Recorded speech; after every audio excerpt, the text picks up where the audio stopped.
Hello friends, welcome to our YouTube channel Dr. Sonal NEET Coaching Classes. Let's start our today class. Our topic is cell division. Cell division के अंदर हमने introduction के अंदर उसके phases पढ़े थे, interphase and mitophase divide into two में, और इंटरफेज कितने divide into three parts, G1 phase, S phase and G2 phase, यहाँ तक हमने किया था। अब आज पढ़ते हैं माइटोसिस। माइटोसिस स्टेज की हम दो तरीके से करेंगे, दो तरीका, एक तो किताब वाला होगा, एक अलग से होगा। आपको जो अच्छा लगे वो कर लें, जिसमें आपको आसानी से समझ में आ जाए, आप वही तरीके से इसको याद कर लेना। फर्स्टली हम अपने स्टेजेस करेंगे, माइटोसिस स्टेजेस। माइटोसिस स्टेजेस में पहले डायग्राम देख लेते हैं। ये कितने पार्ट में डिवाइडेड है, माइटोसिस एंड मियोसिस। इसमें क्या डिफरेंस है? माइटोसिस तो टू डॉटर सेल्स में डिवाइड कर देगा, वो जो हमारे सेल्स को टू डॉटर क्रोमोजोम या टू डॉटर न्यूक्लियाई के अंदर क्या कर दे, डिवाइड कर दे, उसको क्या बोलेंगे? माइटोसिस। और जो हमारा मियोसिस होता है, meiosis is divide into 4 daughter cells. कितनी? 4 डॉटर सेल में डिवाइड करे, वो कंडीशन, वो स्टेज होती है हमारी meiosis. And mitosis two daughter nuclei या टू डॉटर सेल्स के अंदर जो डिवाइड हो, हमारी माइटोसिस है। फर्स्ट पढ़ेंगे हम माइटोसिस स्टेज। माइटोसिस स्टेज की पहले आती है हमारी प्रोफेज, सेकंड आता है मेटाफेज, थर्ड आता है anaphase and fourth one is telophase. Prophase यानी फेज से पहले वाला। प्रोफेज के अंदर भी हम मिड और लेट वाले करेंगे। मिड के अंदर हमारे यहाँ पे ये क्या है? सेंट्रियोल है। इनमें क्या है, मतलब ये ब्रेक डाउन होने स्टार्ट हो रही है, यानी कंस्ट्रक्शन चल रही है, और ये हमारे क्रोमोजोम्स हैं। This is nuclear membrane. And second stage में देखें, ये क्या है? लेट फेज है। लेट फेज के अंदर हमने देखा जो ये सेंट्रियोल है, सेंट्रियोल डिवाइड हो गई। इन जो सेंट्रियोल है ना, वो प्लांट सेल के अंदर नहीं होंगी हमारी, उसके अंदर ये it's divide into astral rays के अंदर, और इनको या तो एस्ट्रल रेज बोलेंगे। और जो ये यहाँ पे ये क्या, न्यूक्लियर मेम्ब्रेन है, न्यूक्लियस क्या हो रहा है, इसमें डिसअपेयर हो रहा है। Third one is metaphase. Metaphase के अंदर इसमें क्या होगा? सबसे पहले जो ये हमारी ये किस में चेंज हो जाएगा? टू सिस्टर क्रोमेटिड में चेंज हो जाएगा। ये जो हमारे सेंट्रियोल है, टू सिस्टर क्रोमेटिड में चेंज हो जाएंगे। कैसे चेंज होंगे? इसके अंदर ये क्या प्रेजेंट होगा? इनको पोल्स बोला जाता है। वैसे यहाँ पे क्या टू सिस्टर क्रोमेटिड है, इनको क्या बोला जाएगा? काइनेटोकोर बोला जाएगा। जो हमारी ये क्रोमोजोम है, इनके बीच में क्या प्रेजेंट होता है? सेंट्रोमियर होता है। ये यहाँ पे क्या सेंट्रोमियर है, ये इनको जो अटैच होंगे काइनेटोकोर बोला जाएगा। इसमें मेटाफेज में क्या बताया हुआ? जो मेटाफेज है स्पिंडल फाइबर्स टू में डिवाइड करेगा। स्पिंडल फाइबर का मतलब है जो सेल डिवीजन को अच्छी तरह से करवाए, एंड जो टू डॉटर क्रोमोजोम में कन्वर्ट कर दे, उनको क्या बोला जाता है? Spindle fibre. इसमें टू टाइप की होंगी स्पिंडल फाइबर, एक तो कंटिन्यूस, एक डिसकंटिन्यूस। कंटिन्यूस तो वो होंगी जो पोल टू पोल अटैच होंगी, एंड डिसकंटिन्यूस कौन सी होंगी? जो एक तो पोल से ही अटैच होगी, और सेकंड वाली हमारी काइनेटोकोर से अटैच होगी, या जो हमारे क्रोमोजोम है इनसे अटैच होंगी। अब मेटाफेज के बाद देखते हैं हम एनाफेज। एनाफेज के अंदर इसमें हमने क्या डिफरेंस दिखा कि जो ये हमारी स्टेज, ये फेज है, इस फेज के अंदर इंटरजोनल फाइबर आ जाएंगे। इंटरजोनल यानी ये जो दो क्रोमोजोम्स हैं, ये टू क्रोमोजोम्स भी क्या हो जाएंगे? डिफरेंट हो जाएंगे, अलग अलग हो जाएंगे। इस फेज को क्या बोला जाता है? इंटरजोनल फाइबर बोला जाता है। लास्ट वाला आ जाएगा हमारा टेलोफेज। टेलोफेज के अंदर टू डॉटर सेल्स में फिर से, यानी इसमें क्या बनना स्टार्ट हो जाएगा? न्यूक्लियस दिखाई देगा बनना स्टार्ट, और इसमें हमारा जो न्यूक्लियर मेम्ब्रेन बन जाएगी, ये सेंट्रियोल बन जाएगा फिर से, या टू जो हमारी क्रोमेटिड से पहले जो सेंट्रियोल में चेंज हो जाएगा वापिस से, फिर ये यहाँ पे क्या हो जाएंगे? सेल फ्यूमरस स्टेज आ जाएगी। सेल फ्यूमरस के बाद जो टू डॉटर सेल में ये कंप्लीटली डिवाइड हो जाएंगे। अब डायग्राम के बाद हम रिटर्न में देखते हैं। सबसे पहले प्रोफेज। प्रोफेज क्या होती है? Chromatin contains two form chromosome. जो हमारी क्रोमेटिन है, इनको क्या बोलते हैं? क्रोमेटिन। किसकी फॉर्म में है? क्रोमोजोम की फॉर्म में है। क्रोमेटिन कब होंगी? जैसे ये हमारा क्या है? क्रोमोजोम है। ये क्रोमेटिन कब होंगी? तब ये जब हाफ हाफ हो जाए। ये किस फॉर्म में होती है? इनको क्या बोला जाता है? क्रोमेटिन। क्रोमेटिन। और आगे है कंस्ट्रक्शन इन सेंट्रियोल, यानी किस में कंस्ट्रक्शन चलेगा? सेंट्रियोल के अंदर take place and form amphiastral rays. Centriole में ये क्या बना देगा? इन रेज को क्या बोला जाएगा? एम्फीस्ट्रल रेज। और जो इम्प्लांट सेल के अंदर हमारा क्या नहीं होता? सेंट्रियोल अब्सेंट होता है, जिस वजह से ये हमारी किसकी प्रोसेस देखी हमने? प्लांट सेल की देखी है। प्लांट सेल के अंदर हमारे क्या होंगे? एम्फी एस्ट्रल की बजाय एस्ट्रल रेज होंगी। एस्ट्रल रेज बोलते हैं, या इनको क्या बोला जाता है? पोल्स बोला जाता है। Viscosity of cytoplast increase take place. Increase क्या टेक प्लेस करेगा? हमारा प्रोफेज को। और nuclear membrane, nucleus, Golgi apparatus and ER, ये सब में क्या होगा? डिसअपेयर। यदि हम माइक्रोस्कोप के अंदर से देखेंगे, इसमें सब क्या कुछ भी दिखाई नहीं देगा, कुछ भी नहीं बढ़ना स्टार्ट होगा प्रोफेज के अंदर। न्यूक्लियर मेम्ब्रेन भी नहीं बनेगी, न्यूक्लियस भी नहीं बनेगा, गोल्गी अपैरेटस, एंडोप्लाज्मिक रेटिकुलम, ये किस फॉर्म में दिखाई? डिसअपेरियन दिखाई होंगे ही नहीं हमारे किसके अंदर? प्रोफेज स्टेज के अंदर। नेक्स्ट आ गया मेटाफेज। मेटाफेज के अंदर क्रोमोजोम है, क्रोमोजोम किस में अरेंज्ड हो जाएंगे, इक्विटोरल प्लेट के अंदर, या इसको इक्विटोरल प्लेट बोल दें या इसको मेटाफेज प्लेट बोल दें, सेम बात। इक्विटोरल प्लेट क्यों कहा जाता है, क्योंकि इसमें क्या आ जाती है, स्पिंडल फाइबर आ जाती है। स्पिंडल फाइबर क्या करेंगी, टू टाइप की होंगी, वही बता रखा है, एक तो कंटिन्यूअस वाली, एक डिसकंटिन्यूअस वाली। कंटिन्यूअस वाली जो पोल टू पोल अटैच हो, और डिसकंटिन्यूअस वाली कौन सी हो, जो एक साइड से continuous spindle fibre attach pole to pole, and discontinuous spindle, इनको या तो डिसकंटिन्यूअस स्पिंडल बोल लें, और जो यहाँ पे जिससे अटैच होंगे इनको काइनेटिक कोर बोला जाएगा, या इनका अनदर नेम है क्रोमोसोमल स्पिंडल। जो एक साइड से किससे अटैच होंगे, हमारी पोल से, one side attach to pole and second one other pole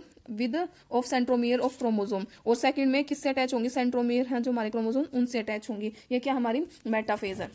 metaphase के बाद आगे करेंगे हम एनाफेज। एनाफेज क्या है, formation of interzonal spindle fibre chromosome go towards their pole around 30 ATP is required. अब ये किसकी तरफ चली जाएंगी, हमारी पोल की तरफ चली जाएंगी, और उसमें मूवमेंट टुवार्ड ऑपोजिट पोल क्या करेंगे, मूवमेंट करेंगी। अपोजिट पोल मूवमेंट करके ये स्प्लिट कर देंगे सेंट्रोमियर के साथ, और डुप्लीकेट टेक प्लेस, क्रोमेटिड की क्या बना लेंगे, डुप्लीकेट। ये है एनाफेज। इसके अंदर क्या बता रखा है भाई, ये स्प्लिट अलग अलग हो जाएंगे, अलग होने की वजह से ये क्या बना लेंगी, इसके अंदर क्रोमेटिड की फॉर्म में आके ये एक इक्विटोरल वो बना लेंगी, प्लेट बना लेंगी। इक्वेटोरल क्या बता रहा है, formation of interzonal spindle fibre chromosome, ये अपोजिट पोल पे जाके टुवार्ड्स अपोजिट पोल में कितनी एटीपी की जरूरत पड़ेगी, 30 एटीपी की। Splitting of centromere, centromere split होकर डुप्लीकेट बना लेंगे अपनी तरह क्रोमेटिड्स की फॉर्म में। लास्ट वाली स्टेज आ गई हमारी टीलोफेज। टीलोफेज हमारी जो प्रोफेज स्टेज है उससे बिल्कुल रिवर्स यानी उल्टी होती है। इसके अंदर साइटोकाइनेसिस इन एनिमल्स, एनिमल के अंदर क्या होगा, साइटोकाइनेसिस होगा। साइटोकाइनेसिस कैसे करेंगे, सेल फ्यूरोज की फॉर्म में आ जाएंगे, वाइल इन प्लांट सेल के अंदर सेल प्लेट बन जाएंगे। रिजल्ट बताएं, two daughter cell form, two daughter cell क्या होगी, फॉर्म होगी। सिग्निफिकेंस ऑफ माइटोसिस के क्या सिग्निफिकेंस है, ये प्रिपेयरिंग करेगा, हीलिंग करेगा, ग्रोथ करेगा, रीएप्लिकेशन करेगा, एंड सेल डिवीजन करेगा। ये सारी हमारे क्या है, माइटोसिस। अब हम बुक के अकॉर्डिंग कर लेते हैं एक सेकंड वे, ये हमने फर्स्ट वे किया है हमारा, तो इसके अंदर वही बता रखी है, prophase, metaphase, anaphase, telophase, 4 stage होती हैं। कैसे कैसे होती हैं बुक के अकॉर्डिंग कर लेते हैं। बुक के अकॉर्डिंग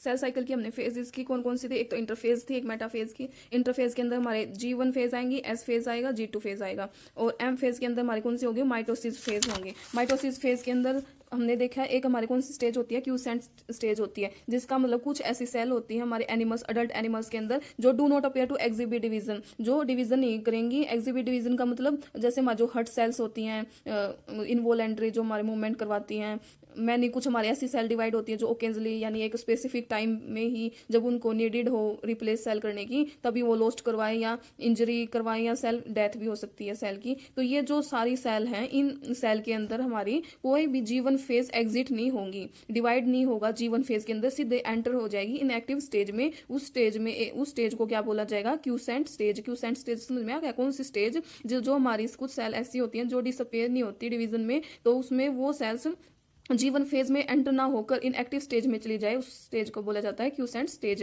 अब हम इसके अंदर देख रहे थे एनिमल सेल के अंदर सिर्फ डिप्लॉयड सोमेटिक सेल दिखाई देंगी एंड माइटोटिक डिवीजन, और जो एनिमल के अंदर तो कौन सी होगी, diploid somatic cell, diploid somatic cells होंगी, और जो एनिमल प्लांट के अंदर कौन सी होंगी, हैप्लॉयड एंड डिप्लॉयड दोनों सेल्स की डिवीजन होगी। अब एम फेज करते हैं। एम फेज में के अंदर हम बताया गया है, एम फेज क्या होती है हमारी, माइटोसिस फेज होती है, या number of chromosome in parents and progeny cell, ये दोनों सेम मिलेगा। एम फेज के अंदर जो पेरेंट्स के क्रोमोसोम होते हैं और जो हमारी प्रोजनी डॉटर क्रोमोसोम बन के आती हैं उनके नंबर सेम होंगे, और इसलिए उनको क्या बोला जाएगा, इक्वेशनल डिवीजन बोला जाता है। ये 4 स्टेज के अंदर इसके अंदर न्यूक्लियर डिवीजन होती है। 4 स्टेज के अंदर कौन कौन सी स्टेज होती हैं, प्रोफेज, मेटाफेज, एनाफेज, टीलोफेज, ये 4 स्टेज होंगी। पहले हम प्रोफेज पढ़ते हैं।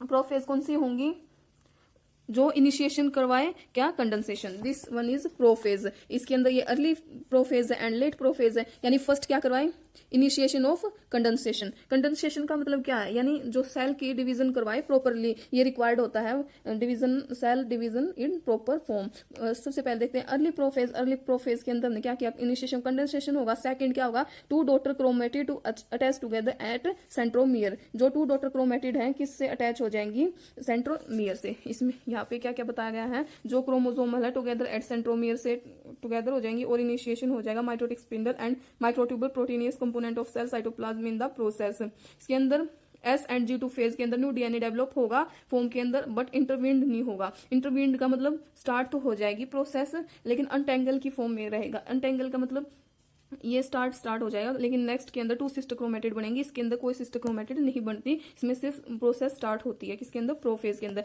प्रो का मतलब पहले वाला, यानी जो स्टेज स्टार्ट होने से पहले वाली प्रोसेस होती है वो किसके अंदर आती है? हमारी प्रोफेज के अंदर आती है। अगर प्रोफेज के एंड तक देखें तो इसमें माइक्रोस्कोप के अंदर हमने देखा, इसमें ना तो गोल्गी कॉम्प्लेक्स बनने स्टार्ट हुए, ना एंडोप्लाज्मिक रेटिकुलम, न्यूक्लियस और जो न्यूक्लियस की मेम्ब्रेन कुछ भी बननी स्टार्ट नहीं हुई हमारी प्रोफेज के अंदर। अगर आगे पढ़ते हैं हम मेटाफेज, दिस वन, ये डायग्राम हमारा मेटाफेज का। इसके अंदर यानी ट्रांजिशन टू मेटाफेज, मेटाफेज के अंदर ये 2 प्रोसेस होंगी। फर्स्ट के अंदर 2 सिस्टर क्रोमेटिड हो जाएंगे स्टार्ट बनने। 2 सिस्टर क्रोमेटिड जैसे ये रही, इनको ये क्या है? क्रोमेटिड की फॉर्म में 2 सिस्टर का मतलब सेम क्रोमोजोम होंगे उनके, ऐसे पेरेंट सेल के, और ये क्या है? क्रोमेटिड। इनमें क्या बताया गया है? 2 सिस्टर क्रोमेटिड सेंट्रोमियर, और जो सेकेंड वन में इसमें 2 sister chromatid attach together attach होकर और काइनेटोकोर की फॉर्म में आ जाएंगी। काइनेटोकोर की फॉर्म में मतलब 2 sister chromatid which are held together by centromere. और जो ये काइनेटोकोर का मतलब क्या है? ये स्मॉल डिस्क शेप स्ट्रक्चर होगा सरफेस ऑफ सेंट्रोमियर, जिसको क्या बोला जाता है? Kinetochore. This structure severe the, ये किस पर कैसे अटैच होगा? स्पिंडल फाइबर की साइड पर अटैच होगा। अब इसमें क्या जाएगा हमारा? स्पिंडल फाइबर की फॉर्मेशन आ जाएंगी। स्पिंडल फाइबर की फॉर्मेशन आने के बाद chromosome that are moved into position at the centre of the cell. The metaphase is characterised by all chromosome coming to lie and equator with 1 chromatid fibre from 1 pole. अब के equator यानी equal conditions में आके ये क्या बनाएगा? 1 पोल किससे attach होगा? सिस्टर क्रोमेटिड से connected by kinetochore and speed. जो हमारे काइनेटोकोर है फिर किससे अटैच हो जाएंगे? अपोजिट पोल से। The plane of alignment of chromosome at metaphase is refer to metaphase plate. तो इसके अंदर 2 ही की पॉइंट होंगे। पहला क्या होगा? स्पिंडल फाइबर अटैच हो जाएगी काइनेटोकोर ऑफ क्रोमोसोम। पहले क्या? जो स्पिंडल फाइबर अटैच हो जाएगी काइनेटोकोर की फॉर्म में क्रोमोसोम की। एंड सेकेंड में क्या है? Chromosome are moved to spindle equator and aligned along metaphase plate through spindle fibre to both poles. ये इनमें फॉर्मेशन हो जाए। थर्ड आएगा हमारा एनाफेज। एनाफेज यानी each chromosome arranged at metaphase plate is split simultaneously and 2 daughter chromatids now refer to as chromosome. Future daughter nuclei के लिए क्या हो जाएंगी? रेफर करेंगी। Begin the migration towards the opposite pole each as each chromosome move away from the equatorial plate, the centromere of each chromosome toward the pole and hence leading edge with arm of chromosome trailing behind the। Anaphase के अंदर समझ में आ गया? This one is anaphase stage. क्या बोला गया? इसके अंदर 2 एक ही इवेंट है जो हमारी ये सिस्टर क्रोमेटिड्स हैं। ये अब इसमें क्रोमोसोम क्या हो जाएगा? ये हमारा क्या था? क्रोमोसोम था। ये किस में हो जाएगा? कॉपीज बना लेगा, अपनी कॉपीज बनाकर ये स्प्लिट, सेंट्रोमियर स्प्लिट होगा, जो क्रोमेटिड सेपरेट हो जाएगी। सेंट्रोमियर किस फॉर्म में हो जाएंगी? स्प्लिटिंग की फॉर्म में हो जाएंगे। जो क्रोमेटिड एक जगह इकट्ठी हो जाएंगे, सेपरेट फॉर्म में आ जाएंगी। एंड जो क्रोमेटिड्स हैं ये किसकी तरफ जाएंगी? अपोजिट पोल्स की तरफ जाएंगी। यही हमारा एनाफेज के बताया गया। नेक्स्ट वन इज हमारा telophase. This one is telophase stage. इसमें क्या बताया गया? जो क्रोमोसोम है क्लस्टर की फॉर्म में हो जाएगा। क्लस्टर की फॉर्म यानी गुच्छों के समान हो जाएगा। जो अपोजिट स्पिंडल पोल्स है and they identify is lost as discrete elements. जो nuclear envelope assemble around the chromosome clusters, और इसके अंदर न्यूक्लियस भी दिखना स्टार्ट हो जाएगा, गोल्गी कॉम्प्लेक्स एंड दोबारा से रिफॉर्म हो जाएंगे। अगली हमने पढ़ ली थी एक साइटोकाइनेसिस। साइटोकाइनेसिस यानी जिसके अंदर माइटोकॉन्ड्रिया एंड प्लास्टिड प्रेजेंट हो। साइटोकाइनेसिस यानी एनिमल सेल की बात करें वो किस फॉर्म में होंगी? फ्यूरो फॉर्म में होंगी इन प्लाज्मा मेम्ब्रेन। फ्यूरो का मतलब furrow gradually deepens and ultimately join in the centre dividing the cell cytoplasm into 2। यानी जो ये डीप करें और ज्वाइन करवाएं एक दूसरे के सेंटर से उस साइटोप्लाज्म के एक या एक से ज्यादा, उसको क्या बोला जाता है? साइटोकाइनेसिस। साइटोकाइनेसिस अगर प्लांट सेल की बात करें तो वो सेल प्लेट की फॉर्म में हो जाएंगी और वो डिवीजन मतलब उसकी प्रोसेस करवाएगा सेल वॉल के ऊपर। In plant cell wall formation start in centre से स्टार्ट होंगी, ग्रो आउटवर्ड टू मीट होकर एग्जिटिंग लेटरल वॉल तक होंगी। फॉर्मेशन हो जाएंगे। New cell wall begins with the formation of simple precursor यानी सेल प्लेट की फॉर्म में स्प्लिट हो जाएंगी, जिसका मतलब क्या? जो मिडल लैमिला है between the walls of 2 adjacent cell में वहां पे एडजस्ट हो जाएंगी। And cytoplasmic division organelles like mitochondria and plastid get disturb between the 2 daughter cells. In some chromosome karyokinesis is not by cytokinesis. जो karyokinesis similar नहीं है organism cytokinesis की तरह, उनका रिजल्ट कैसा होगा? मल्टीन्यूक्लिएटेड होकर कंडीशंस अराइज होगी इन फॉर्मेशन ऑफ साइन। ये इट्स वेरी इंपॉर्टेंट। 2019 के अंदर ये क्वेश्चन आया हुआ है। जो हमारा साइटोकाइनेसिस के अंदर एक एग्जांपल दिया हुआ है लिक्विड एंडोस्पर्म इन कोकोनट, जिसका नाम है साइनसीटम। इसका मतलब क्या है? न्यूक्लियस प्रेजेंट होते हैं इसमें और कंडीशन मल्टीन्यूक्लिएटेड कंडीशन अराइज हो जाएंगी किसके अंदर? साइनेक्टिम के अंदर। ये किसका एग्जांपल हमारा लिक्विड एंडोस्पर्म इन कोकोनट का। यही हमने पूरा आज के अंदर सिग्निफिकेंस की बात की। सिग्निफिकेंस के अंदर equational division only diploid cell होंगी, जो सेल ग्रोथ होंगी रेशो न्यूक्लियस एंड साइटोप्लाज्म के बीच होंगी। Cell growth ratio nucleus and cytoplasm में होकर उसको क्या बोला जाएगा, न्यूक्लियो साइटोप्लाज्मिक रेशो। ये हमारी माइटोसिस था। नेक्स्ट वीडियो के अंदर हम मियोसिस स्टेज पढ़ेंगे। Thank you guys, thank you too so much.